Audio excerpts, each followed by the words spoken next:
Mix it up real good. Jumbo's facing away. He's not watching. Mix it up. Do you know how to solve this? Nope.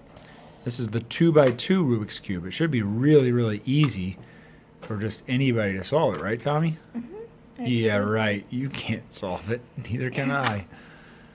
All right, let's see if Jumbo can solve it. All right, is it ready?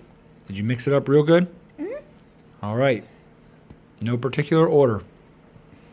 Okay, I'm going to give you 5 seconds. 5, 4, 3, 2, 1, go.